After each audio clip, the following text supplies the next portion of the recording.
General Assembly session is now open.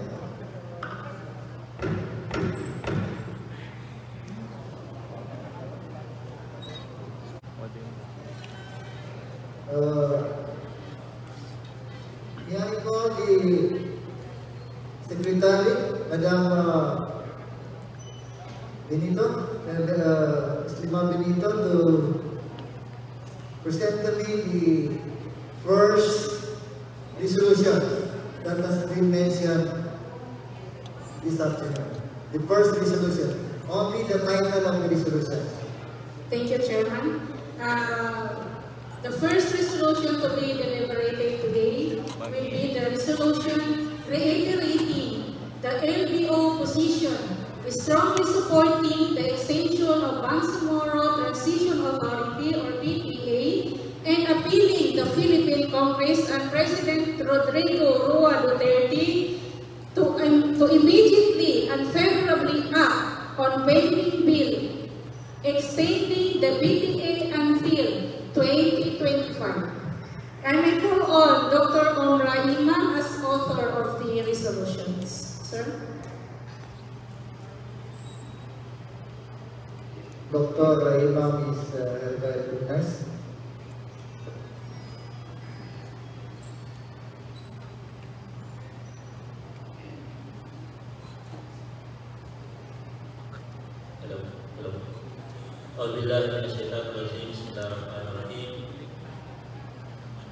Distinguished member of this august body, Assalamualaikum warahmatullahi wabarakatuh.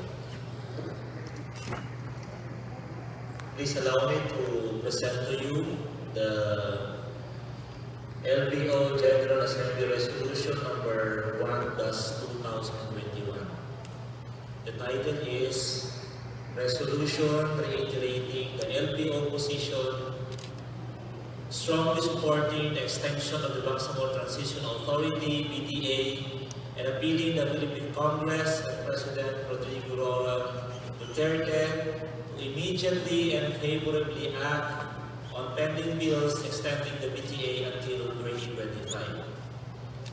Whereas the League of Bangsamoro Organizations Incorporated, LBO, with more than 100 member organizations operating in the Bangsamoro region and other Bangsamoro communities outside BARM, keen observer and important stakeholder of the GPH-MILF peace process, and the Bangsamoro government is closely monitoring the current development in the region and taking points from the recent rapid assessment of BARM made by an independent group, Mindanao People's Caucus, MPC, and the bills filed in both houses of Congress. Whereas the Moro Islamic Liberation Front, MILF, as the second party in the GPH-MILF peace process, and the lead group of the BTA has not yet fully laid down its policies and programs for political, social, and economic stability in the region. The significant milestone in these peace dividends will assure the Philippine government, MILF, MNLF, international community, and the Filipino people as a whole that the newly established Bangsamoro government is the best option to sustain the gains of the peace process and institute genuine development in the decades-long devastated region.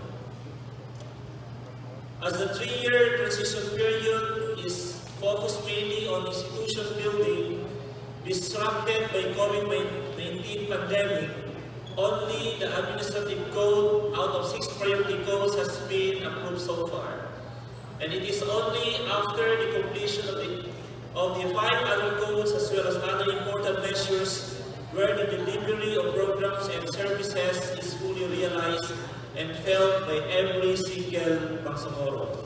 Whereas the implementation of transitional justice, which is an integral part of the transition, has not yet started on the ground.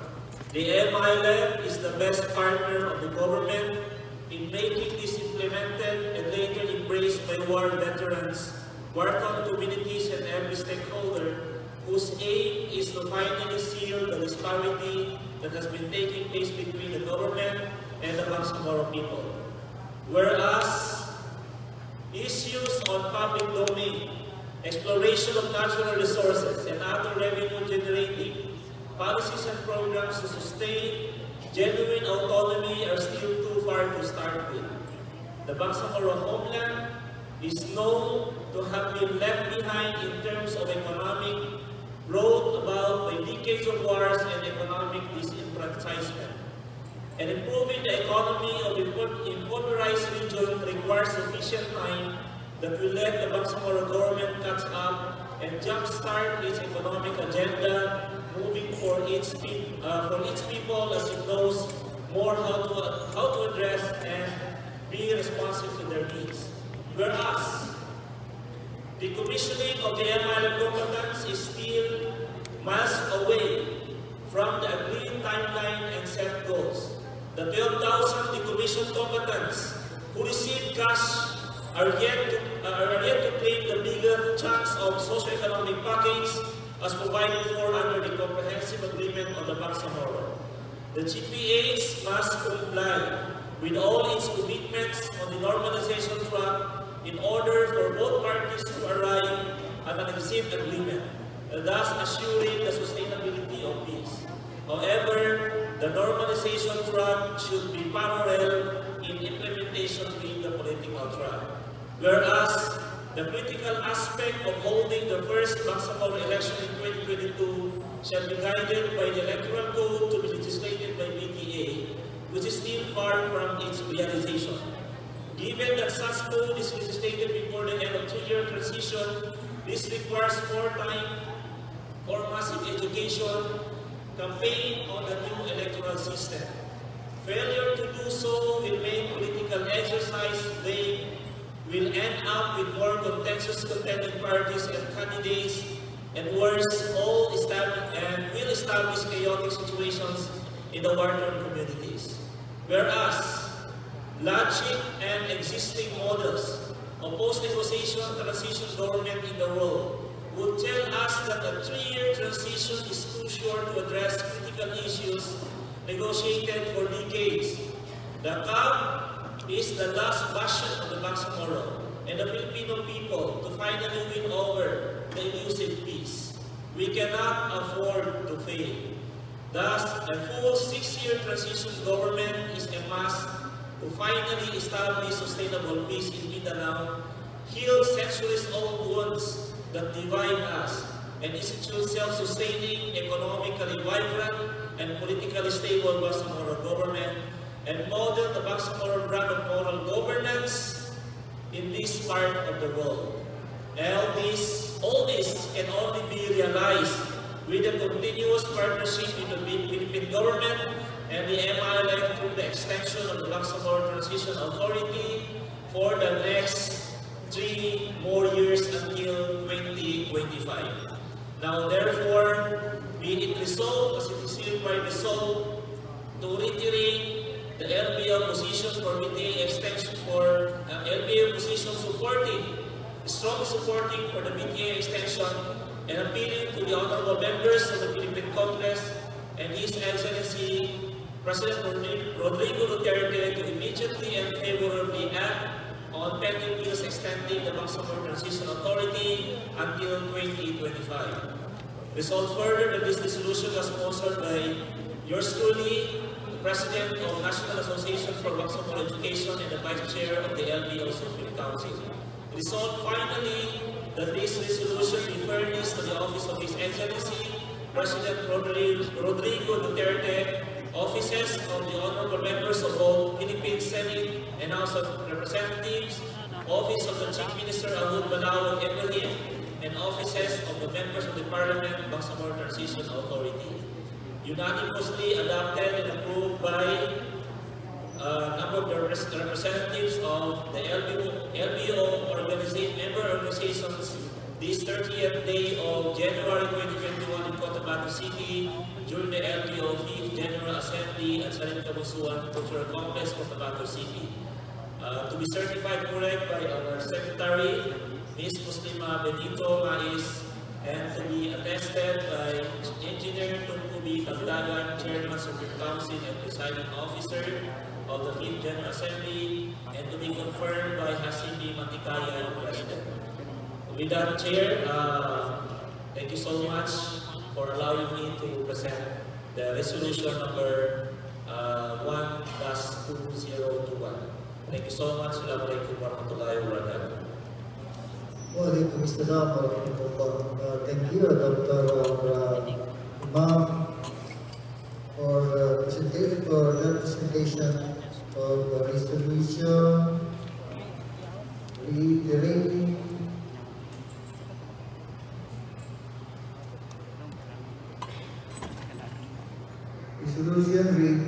the LBO positions from supporting the extension. So, may I ask the body for their comments, recommendations, suggestions on the presentations of Dr. Omraima. Any comments, recommendations? Or motion for adoption?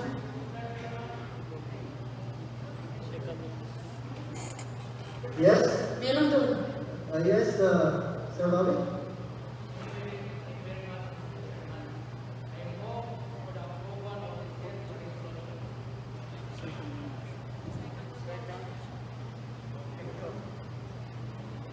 Any objection?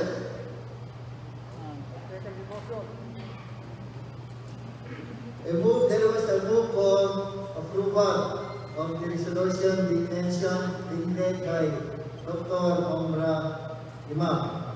Any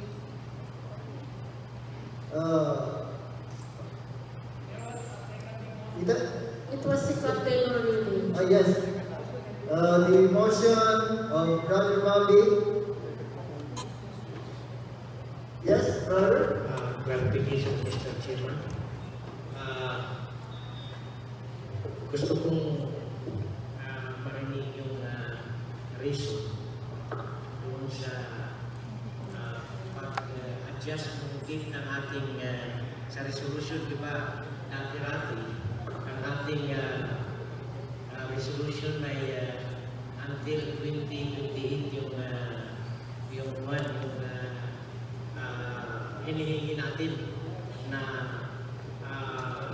extension ng Bangsamoro Transition Authority. Hindi ko lang klaro sa akin.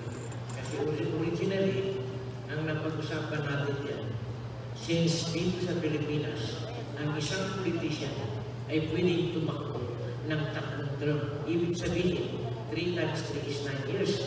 So yung hinihingi natin ay 9 years dahil tayo ay isang gobyerno. Tayo ay isang Bangsamoro na bago lang nakatayo lang. Kailangan niya mabigyan ng mahabang panahon bago establish. Tayo ba kaya naglupo?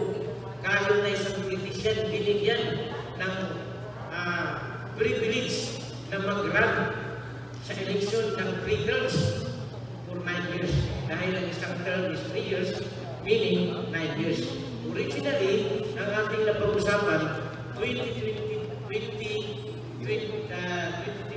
hanggang 2028. Kung titignan po ninyo yun, na-establish tayo ng 2019 until 2028, ibig sabihin 9 years, 3 consecutive term yung ating gusto. Maraming salamat, Mr. Chairman. Thank you, Brother Makti. May I request the proponent to give clarifications. Okay, thank you, Honorable MP, LBO MP, Brother Mahdi. Yes, as reported by the President, that during last November, LBO was, I think, the first CSO to issue a position paper regarding the extension of PTA. And it was mentioned in that position of LBO as approved by the the chairman of the council, which I am also a member, that the extension be until 2028. Now, my resolution, number 1, thus 2021 is contradicting that position of the LBO. From 2028, so my position or our resolution is 2025. And the reason is that, first, the resolution submitted by the BTA is until 2025. Second, the number or the bills, I think 6 of the bills filed in Congress, 5 of which are extending or the bill extending up to 2025. Only one is extending the BTA up to 2028. That's the bill filed by Congressman Limapolo.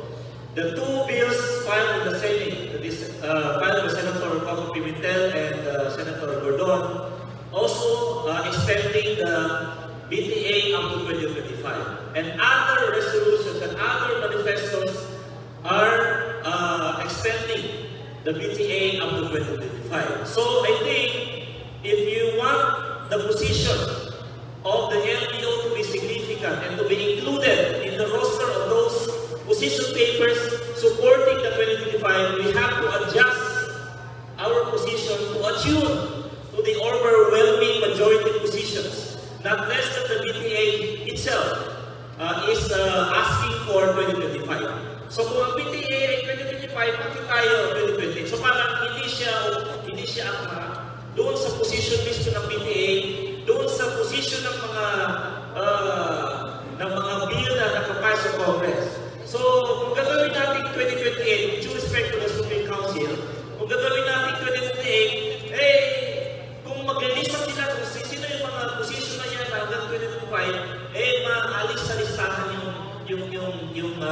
yung position ng LBO. Kaya po ako mismo, I am proposing to this August body to consider the position that the extension be until 2025 para kumbaga sa awit ay sasama tayo sa awit ng karamihan, no? Na hanggang 2025 pa, hanggang 2025 lang. Dahil ito ay, if you will do so, yung ating position ay pwedeng gagamitin ng PTA, pwedeng gagamitin ng Congress, ng Senate, na justifications nila doon sa approval ng 2025.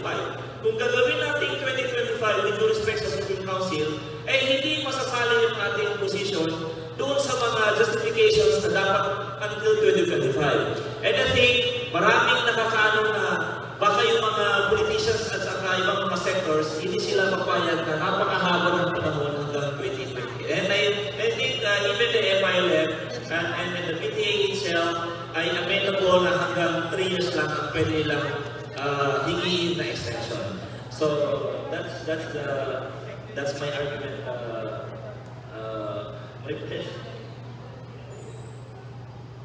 Thank you, Dr. Amran.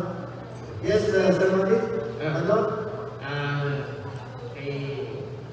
Mr. Speaker, hindi masama ang pangarap. Pangalawa, si Congressman Limapolo ng Lanao Sur, siya ang gumaya sa atin ng 2028. Hindi tayo ang gumaya sa kanya. Nauna tayo nagpalabas. In fact, doon sa kanyang resolution, ginawa niyang basis dito sa atin ng 2028. Ang pagkakaiba natin, yung sa kanya, may election pa rin sa 2022. Pero sabi niya, sa kayo state, pag hindi matapos yung normalization na issue. So, yun ang sabi niya doon sa kanyang resolution. Ngayon, with due respect sa aking kaibigan o kasamahan, si Brother Umar, Dr. Brother Umar, itong 2020 na ating hinihingi ay nararapat lamang sa isang bagong gobyerno. In fact, ang 6 years ay pinakamaliit. Ang alam lang natin na pinakamaliit sa buong bansa ay buong mundo na nagkaroon ng ganitong transition. May isang country dito sa Asia, nakalimutan ko lang 7 years yun. Ang Pilipinas 10 years. Yung inyong maaalala, yung Commonwealth government from 1935 hanggang 1946, Commonwealth government, ang kanyang presidente, ang kanyang interim president ay si Manuel Tizon. Yun yung presidente ng Commonwealth government. Yung Commonwealth government, yun ang transition ng Pilipinas sa Amerikano. So kaya ako, hindi pa nga tayo umabot 9 years ka natin sa kanila din. No? Sa kanila din. No? Kanila din. Kaya ako nanatili yung aking posisyon sa 9 years. With due respect sa kay MP nandun pa rin yung aking paninindigan doon sa 9 years na yun. Kasi enough yun sa atin. At saka, yung sa part naman ng nagbigay na ng 3 years, another 3 years, sa gobyerno. Gobyerno naman sila eh. Hindi tayo gobyerno. PO tayo, organ government organization tayo. Not necessarily na gagayahin natin yung kanilang posisyon. Yun ang kanilang posisyon, doon tayo kasama. Pero hindi masama sa atin na kung ma-approve ang 6, walang problema. Pero, ang gusto natin ang 9 years. 9 years kasi doon natin makikita na ma-address yung ating, ma-establish na yung Bangsamoro sa 9 years na yun. Ibig sabihin, 2028, isasabay doon sa presidential election or national election yung transition natin sa nationality. Ito kasi masasabay siya, masisynchronize siya sa 2025 local election. Ang gusto natin, doon siya makasabay or masisynchronize doon sa 2028 national election. Thank you. Thank you, Brother Madi. Tingnan mo na natin itong other comments and recommendations. From Pampakan Clinic, si Bangsamoro. My question is like this. Is the resolution the extension of the PTA member are selective or all in all? Having said of this is, kasi meron tayong government, meron tayo sa MI at meron sa gobyerno. So, yung sa gobyerno, hawakan na natin mag-extend or tayo sa MI. Yun lang po, Mr. Chairman. Thank you, brother. So, yes, the proponent, Dr. Rono. Okay, if I got your question right, ano ba yung extend yung baga itong present na membership or yung ano lang, yung PTA lang? Alam natin na ano yan appointed by the President. So, we will leave that to the President. Whether i-appoint ng President, itong i-reappoint niya or papalitan niya, wala sa discretion yun. Even the Congress cannot decide on that. It's the sole discretion of the President. But the thing is, pag sinabi mong i-extend ang transition, it is still an MILF-led transition government. So yun yung hindi mo pwedeng baguhin. Kasi pa sa transition, nakalagay very clear sa DOL na yung transition is an MIL-led government. Pero as to who will compose and constitute the members of the transition, that is the sole discretion of the appointing authority, which is the President. Thank you, Dr. Rono. Any other? No more? So, what is now the... Yeah. Oh, yes. Mr. Chairman, may I also hear my own opinion. I am Emran and I am representing the Bangsamoro Communication Network.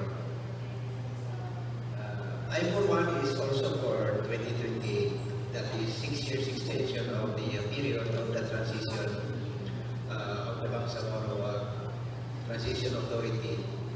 If we are going to change our original position, I suggest that we make a separate resolution of the board or of the council also, so that it becomes official that we are changing our own position from 6 years extension to 3 years extension.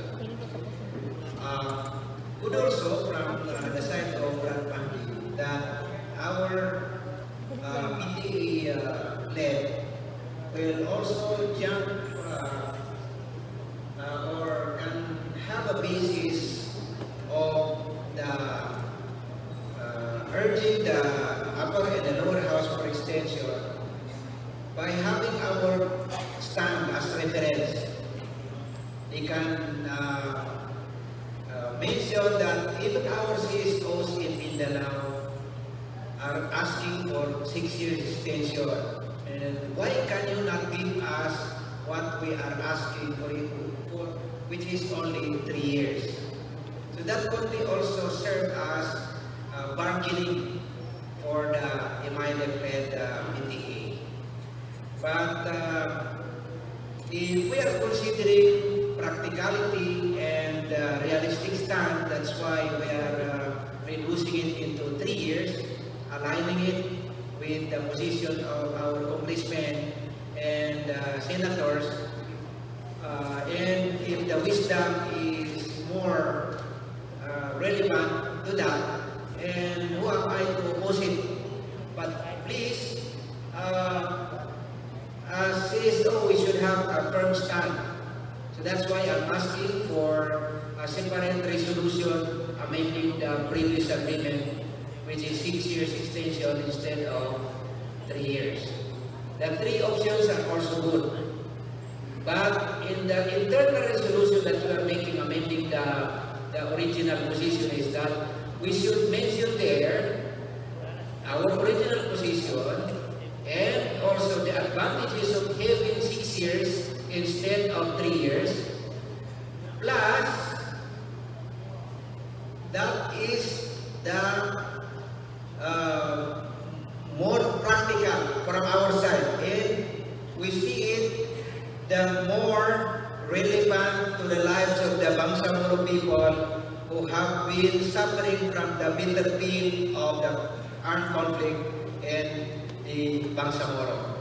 So I also suggest that coupled with that resolution that we are making, we should also conduct lobbying in all the sectors of or the key stakeholders of the peace process, including the lawmakers, which means if LBO needs to go to the Senate and to the House of Representatives, we should do it so that we can share our own contribution in extending the period of the transition for the betterment of the Bangsamoro people, inshallah. Shukran, Chairman. Thank you, Brother Lebron. Oh, isa na lang. Isa na lang. Engineer, sir, you're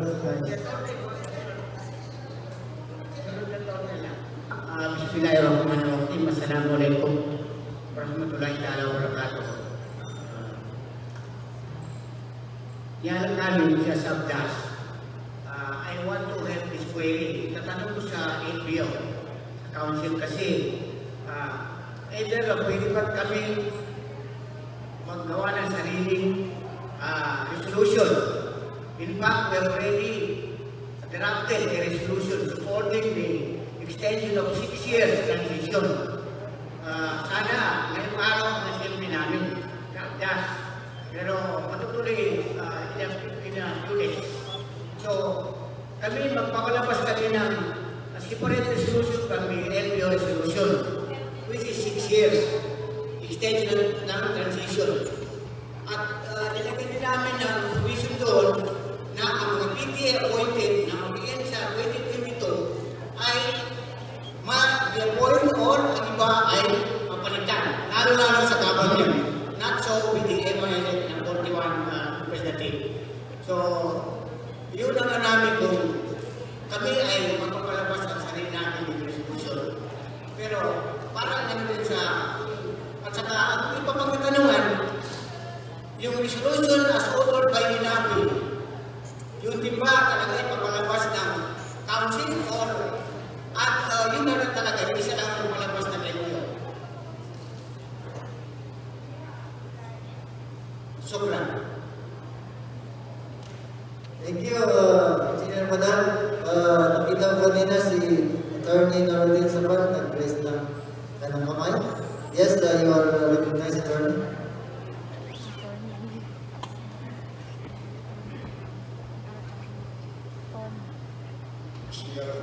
Salamat po mulai sa pagkakasyon from the Bangsamoro University of the Philippines, sa Rio speaking.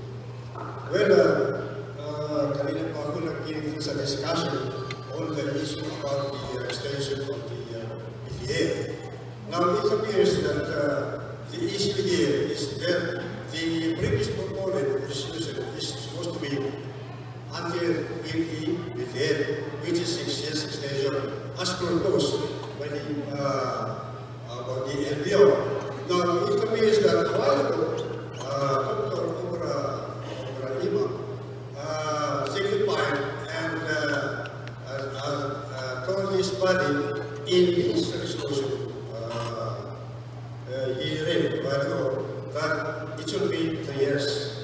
So, we have to be fixed and definite concerning this issue, whether to ask the everyone to ask for an extension of 3 years or 6 years, as the case may be. And so I listened to the explanation of Professor Hernandez that the present resolution made by Dr. Ima should be replaced or should be amended because previously that is supposed to be prepared for 3 years extension. But to justify the 6-year extension, it should be some other thing or kailangan baguhin siguro yung the resolution made by Dr. kanina.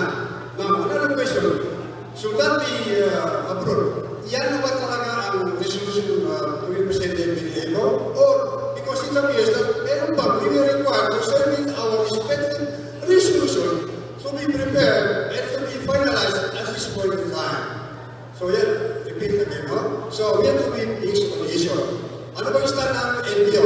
3 years extension or 6 years extension?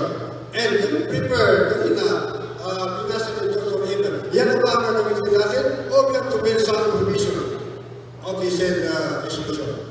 Another thing is, are you still accepting another resolution for a different kind of decision under the LBO? So yun ang talang question, sir. And we should answer that at this point in time. Thank you and stop time. Thank you, Attorney. Patungkol doon sa separate resolution or individual resolution of every organization. In fact, we encourage different organizations to prepare or make their own resolutions. As to the case of extending the PTA. So, pwede na pangakalan ko, Attorney. Mr. Chairman. So, that was the pleasure of the body na parang dumadami yung issue. Mr. Chair. Unang issue is 3 years or 6 years extension. So, yun ang pag kinakita ko na si Dr. Let's go. Okay, once again, there are two issues here in the family. The other issue is extension for 3 years, and the other one is 6 years. Looking back, the importance of the resolution and looking back the impact of the resolution. In a recent pronouncement of some of the leaders of the Bangsamoro Autonomous Region in Muslim Mindanao, there are two issues here. The issue is the normalization and the political track. Whether this two-track has been realized within 3 years or not to be realized within 3 years. In other words, the 6 years is material enough to say that the two track will be realized in 6 years. Now, it's dependent upon this assembly whether to pursue 3 years and to pursue 6 years, because this resolution is very much important for us. Now, in this case, we need to design according to the norms of this assembly. And with that, thank you, and then we need to design whether 2, 3, or 6 years, because that's really the norm of this assembly. So, Mr. Chair, I move for the division of the House.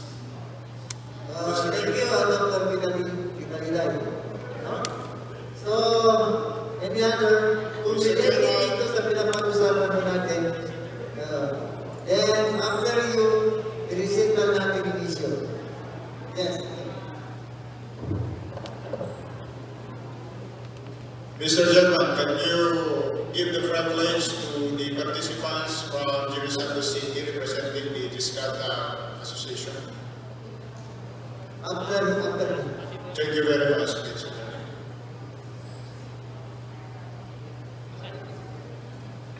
Assalamualaikum warahmatullahi wabarakatuh. Saya Dr. Razak Manyal, DODO Badai Bumi.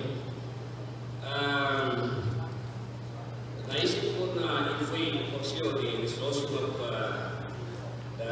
bar extension in 6 years to 2020, siguro magkaroon tayo ng malawakan information drive to the Bangsamoro people. Dahil baka magkaroon sila ng conversation dahil di ba mayroong resolution si Congressman Pinocoro. So baka kung hindi natin sila may inform ng maayos, mag-confuse sila, akala nila ang susuportahan natin ay si Congressman Pinocoro. So yun lang yung suggestion ko, magkaroon ng malawak yung information kung inform natin yung resolution sa 2028.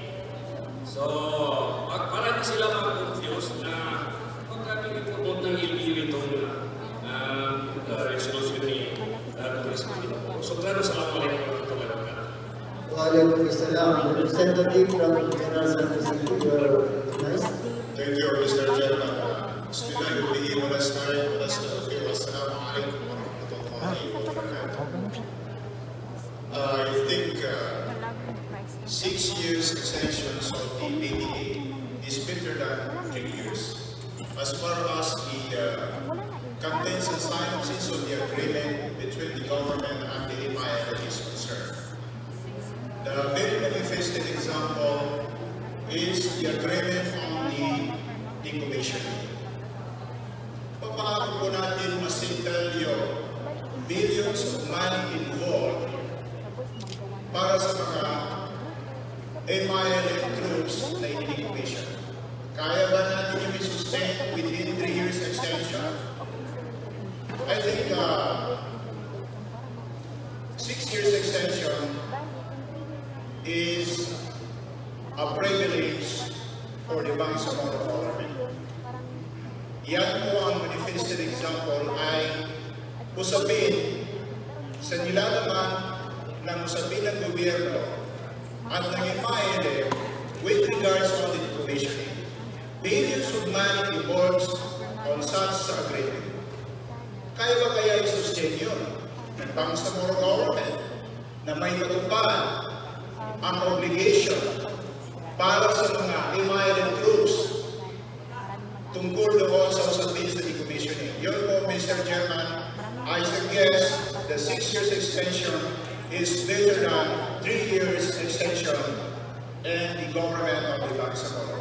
Sukran wa salaam alaikum. Waalaikumsalam warahmatullah. Thank you, brother.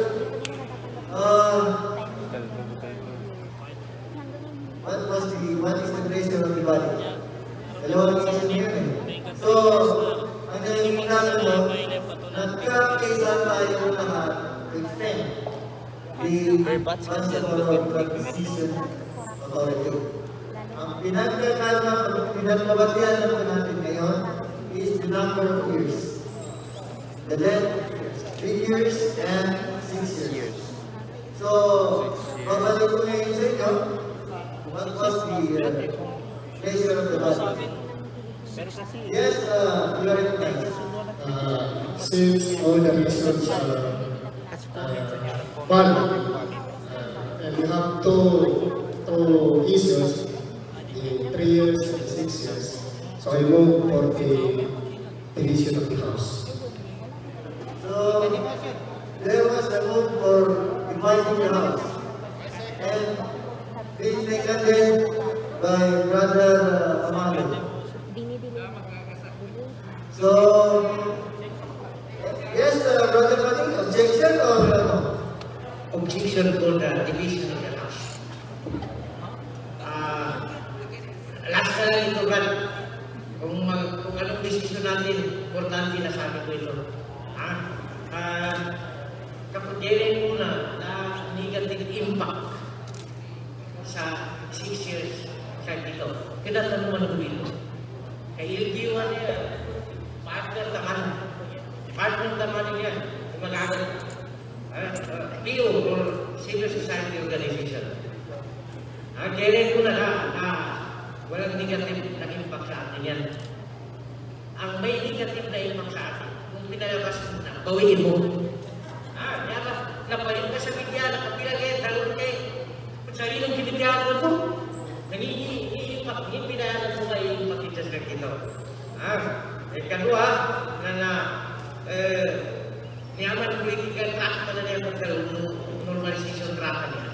Naulog pagdalo ni normalization ni Mayo, problema talaga mabrali political track niya. Kaya naman, pandemic ka niya ka na konsertin. May nakapag pagdalo sa pandemic ka na, kapupusas na niya ka. Grabe pa siya sa muna, ang mag-politicalize sa pandemic ka. Kaya ni Mana, sabi na pag-expect yung pandemic ka niya, saya ka siya sa 2023 niya. Pandemic ka niya, pero sa election. Kapag gamitan niya na mga politician niya, sabi ang magkasapong ka niya. Certain, niya ni Mana, na pandemic ba niya, madaklo rin na dililit siya sa operation na, kaysa na dililit. Kaysa na dililit na pandemic, na kapag-session na dililit. Di pagka-session sa piso-piso. Niya naman pagka-session siya na June. Gagapilan ka nung ito siya, niya kagagkaan na sa kaya paling. Kasi kagkasiguro, ni pangulalang pagtuloy po. Kaysa ito, kadua, na hiring yung fireman niya. Hiring yung fireman niya, nalibot ka puso sa sa pandemic. Mga taga-island na pag-interview, na di ka po na pag-interview, kagina sa protokula pandemic ka niya, protokula COVID na niya. Di ka po man. Niya ni Mana, normalization mo, nagkakaya political track ka niya, na problema ito. Ikatlo, asa sa political track, internal political track, UBGP. Kita naman galingitaan na naman sa kapibigay ito sa mga tao sa ground, sa pandemic. Limit na festival naman niya. Kung mga artist naman yung nagagagawa niya, inuunta original yan na mas yung bago niya na kaya niya. Yan yung mga madakiling galimit sa self ito. UBGP, di pa kamo political track na pa sa self ito. Internal, di gamutilization ito, di paggawa sa UBGP ito. Yung nakataon na, no? 2022 election na namin political masikin ito, UBGP yan. Yan ba? Yan yung mga normalization na nagkakaya political track na nagkakit mo na. Yan ba? Therefore, lagi na i-respeto tungkol sa decision mo. Decision na malaki lang yan, huwag na mapapag-forming sa division of the House na pinag-problema sa atin. Importante na discuss na decision yan. Sa discussion na approve globally. Kanya may sa kinapalik sa niya ba? Resolution. Ako yan, nakapayo mo na yan. Okay, nangyagay niya na i-receive niya, nakagina niya rin, general assembly, na namin ka mo mag-design, kapag-officially, nagpagay ka lang sa pagbalong mo sa niya position. Sugran, assalamualaikum warahmatullahi. Yes, hello. Pakinggan natin ang proponent. Bilisan natin kasi meron pa mga pwedeng yung oras natin. No? Walang question na mas maganda yung 6 years. No? Kung meron pang mas mahaba sa 6 years, yun ang mas maganda. Pero ang tinitingnan natin is yung practical. 6 years is better, but is that practical? Is that popular? Kung hindi siya popular, hindi siya supportado ng nakakarami, baka mawalang saysay yung ating efforts. At pangalawa, magamit kasi alam natin yung kay Congressman Mapuro na parang yung iba parang mas kahit magsama ko ba tarik bulibog na kung magamit niya yung ating position na kahalintulan ng kanyang position ay mas malalo makakadelay sa deliberation sa Congress ng pag-reconcile ng dalawang bill, no? Yung bill ni Mapuro at saka yung bill ng mga nakakarami na hanggang 2025 na. Kaya gusto natin, we want the LPO position to be relevant. Bakit maging relevant? Kasi it is supporting the popular position. Kahit na mas maganda yun, 6 years kung hindi siya popular, hindi yun ang maganda. Ang maganda is ano yung relevant, ano yung popular, ano yung supported by the majority, by the Congress, and by the President. Ang nag-communicate sa President Duterte ay 3 years lang hinihingi ng BTA na extension.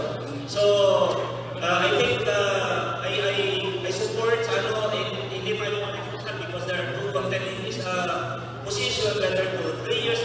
Hindi, this is not, hindi natin binabaliwala yung unang desisyon ng LBO. I-respeto natin yun. Pero, hindi naman yun siya, hindi natin sa pagpunta hindi pwedeng palitan. But we are just listening to the overwhelming position ng mga nakakarami. No? Kaya kung nag-decide tayo, na i-reconsider natin yung position natin and we will make it to support the popular position which is extending the BTA until 2025. Thank you, Mr. Chair. Thank you, Brother Brother Lo, you are next. Thank you, Mr. Chairman. My name is Kulang Delfoto, the Vice President for the Internal Affairs of the United Youth and Peace Development, and at the same time, member of the Supreme Council of the League of Bangsamoro Organizations. I'd like to reiterate on the words of our colleagues from the Supreme Council of the LBO regarding the 2025, which is, these are the battle cry, meaning the popular cry of the, not only the members of the LBO, but some other groups of the civil society organizations. And in fact, we have this unified call already that's been sent through media, and I think hopefully it reaches the Congress and the Senate. There are 23, and among the 23, UNIPAD is also available for 2025 extension as practicality. But then, we want to register that if in case that this pandemic and other peace negotiations, the political track and the normalization track will not be resolved, then we can ask for another extension, and maybe it will be heard by the Congress and the Senate because it's the practical one, and it will be the purpose of that is resolving the Bangsamoro right of self-determination, because I think it's based on the arresting the Bangsamoro people. Nagkataon naman na dito yung pandemya, no, yung COVID-19. And I'd like to also add to the reasons why we need to, call for the extension of the Bangsamoro Transition period. We have 4 calls actually on the unified statement of the civil society organizations for movement for moral governance. Mr. Chairman, first is we want to provide more time for both the Bangsamoro Transition Authority and the national government to implement the provisions of the Public Act 11054 or the Bangsamoro Organic Law and the comprehensive agreement of the Bangsamoro. Second, reach the Bangsamoro communities in and outside of the BRMM, where delivery of much-needed socio-economic development services have been hampered due to the COVID-19 pandemic, as I've told. Third, strengthen governance mechanisms to address the legitimate grievances of all peoples in the Bangsamoro, meaning It includes indigenous peoples and settlers, or our brothers and sisters from the Christian side. And then lastly, to provide more time in implementing steps that will pave the way to recovery and normalization of conflict-affected communities that will result to a strong and solid transition from conflict to reconciliation and peace in the Bangsamoro. So, these are the four major reasons why we need to extend 2025 or 2020, no problem. As long as the Senate and the Congress will extend the transition period, because it's really necessary for the Bangsamoro people to, feel the dividends of this. Assalamualaikum warahmatullahi wabarakatuh. Waalaikumsalam. Yes, Dr. Pitarida. Okay, I call for 5 minutes recess, and then the proponent should be recorded in the proposed for this. I call for the 5 minutes break. So there was a move for a 5 minutes break. Second, it has been seconded. So, mag-break na tayo for 5 minutes.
Hindi na mag-stop na? Hindi na ni-stop? Okay. Continue na. Continue na, 5 minutes po. Ano nagkaroon mo?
Kasi ako, operada din ako. Ingat din ako sa kinakain. Pero pwede kayo ipasok dito? Ayun na, hindi ko alam. Ang ano po, ma'am? Kasi sa experience ko, ma'am, never pa nakapasok. Nabasag ba sila ng merienda? Wala naman nasa, nagaligpit na sila. Nagaligpit na sila. Ano kita naman yun? Hindi natin makapagligpit sa kapita sa kapita. Kuya naman dagang. Parang kami close. Sino pwede mag-check kung open or close? Kami na lang. Ayun na lang. Tapos kung meron, baka pwede makainom ng flyer nila ng menu. Para makapili tayo. Ay, dalhin na lang namin muna ito yung menu. Yung menu, para ma-check ko din kung meron din kami pwede din yung Wala, binigay ko sa'yo. Wala, ay naku, mo nag-i... Uy, hindi na natin. Kunin mo yung bag mo. Ano ka ni Jam? Sabihan mo si Jam. Huwag video yan. Ha? Picture lang yan. Kukunan?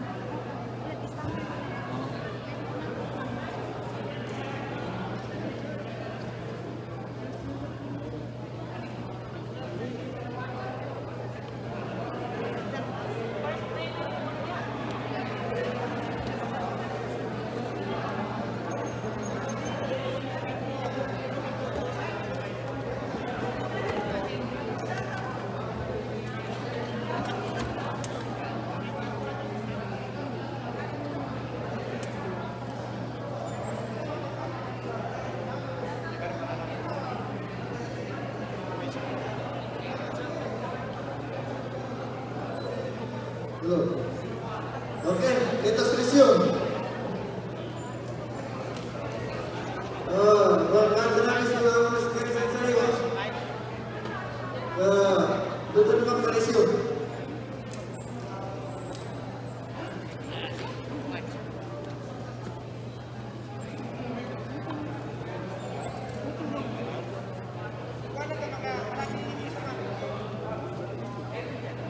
Kung sino man yung naghahanap ng kanyang susi dyan, hindi ko alam, susi siguro ito ng motor. Okay. Okay, nandito na siya.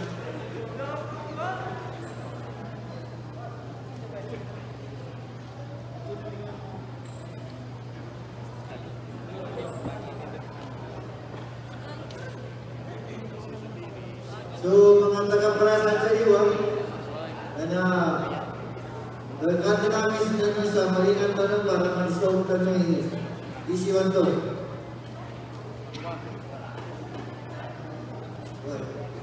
There was a pending motion submitted or presented to us by Dr.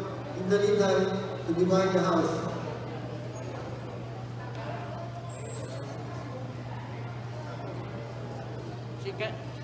Second motion, Mr. Chairman. Yes, Brother Mani? I support the idea of dividing the house. Yes. Second motion.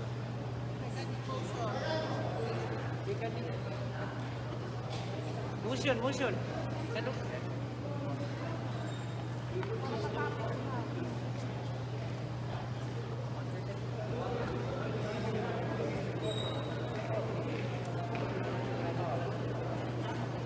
So again, we are calling members of the LBO to please come inside.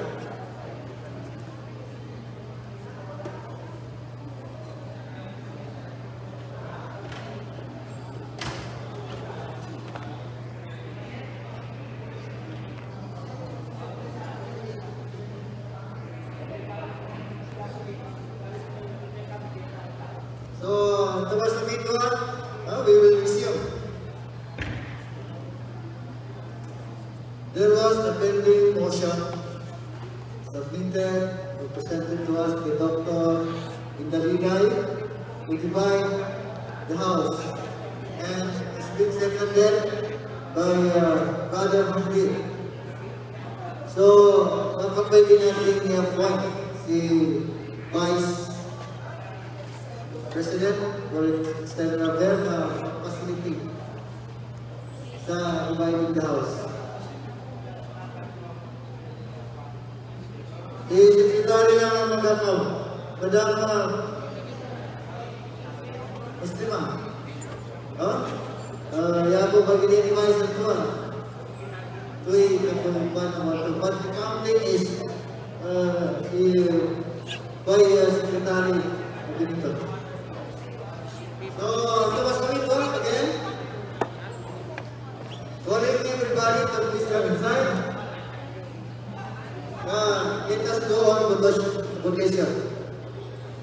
So, Vice President will facilitate. Thank you. Bismillahirrahmanirrahim. Assalamualaikum warahmatullahi wabarakatuh. Alhamdulillah, ito na siguro yung magandang solusyon dahil lahat naman ng posisyon ng dalawa ay may kanya-kanyang magandang panuntunan. Pero tatanungin natin yung member kasi hindi kung saan pa sila papawag sa dalawang issue, dalawang schools, 3 years back or 6 years.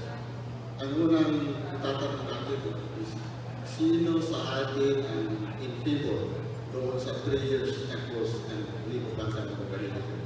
At hinihingi ko ang lahat ng favor sa 3 years ay magtayo lahat.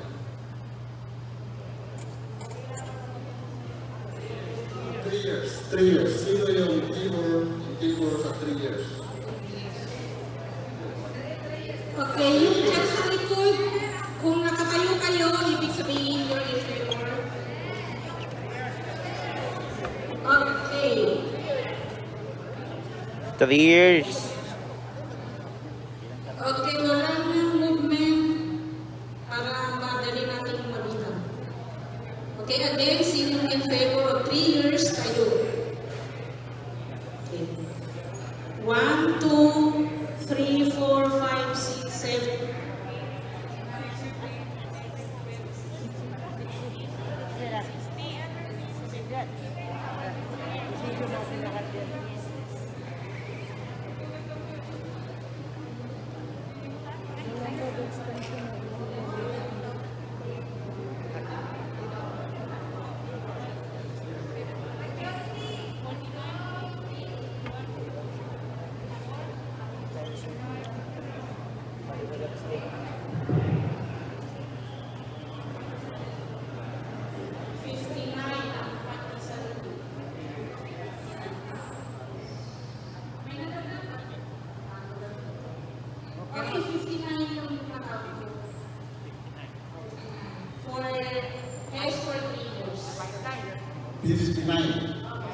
Yes, to 6 years. 59.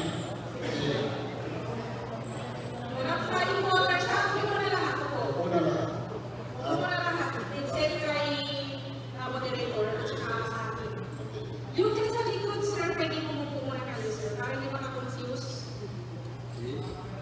Next. Yes.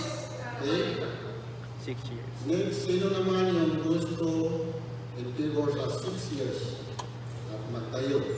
Huwag ka magtayo. Yung magtayo, hindi na magtayo ulit ha? Isang business lang magtayo.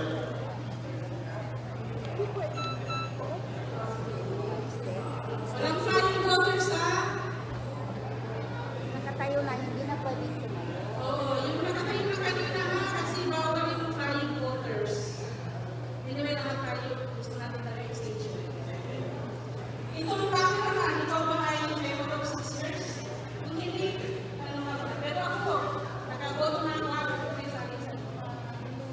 Huwag mo na kami isali.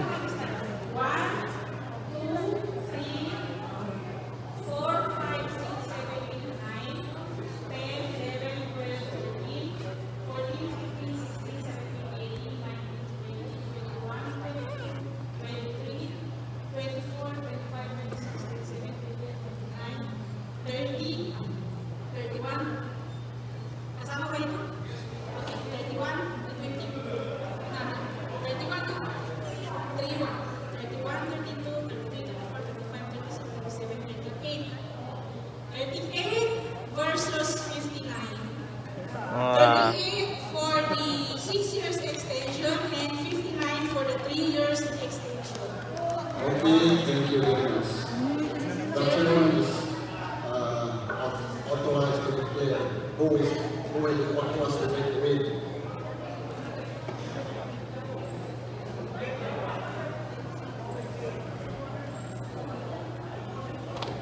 May we hear the official result of the voting from the facilitator, Vice President for External Affairs, Dr. Bishop Numbers. What was the result? The first is in favor of 3 years is 59 votes, while the 6 years is 38 votes. Thank you very much, Chairman. Thank you. So the result of the voting. Hello, Assalamualaikum sir. Hello, Assalamualaikum po. Ako po si Tata Bukarin from 91.9 FM. And at the same time, connected with St. Gibinos online. Pero po ako comments kanina sa pagbibilang ng bumoto ng 3 years and for 6 years. Kanina po at tumayo, 50 plus, pero konti lang yung tao dito. Kami tumayo ngayon for 3 years. Marami kami, pero bakit 30 plus lang. So, hiniling po namin ang mga dito na kung maaari ay magbilang ulit. Salamat po.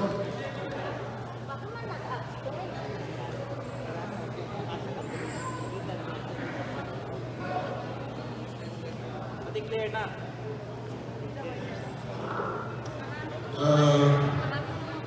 Actually, is Chairman. What was the recommendation of the facilitator? Just his opinion, his suggestion was just an opinion of the media from the 91 when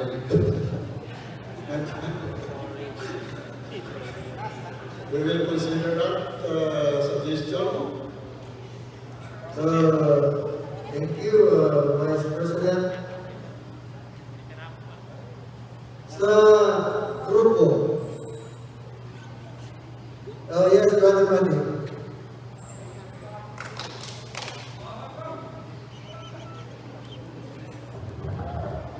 I am the proponent of 6 years, but since nakita naman natin na mas marami sa 3 years, ibig sabihin, yun na supportan, yun na consensus. In fact, sa Islam, hindi naman masyadong in-encourage ang voting. Ang in-encourage sa ating consensus. Pero at least, nakita natin kung saan. Magkabay tayo doon sa wisdom ng natakaraan. Tukran. Thank you, Brother Manny. Yan po yung proponent ng 6 years, ano? So, let us move forward. The result of the voting for 3 years is 59. 6 years, 38. That's the final result. 3 years, okay.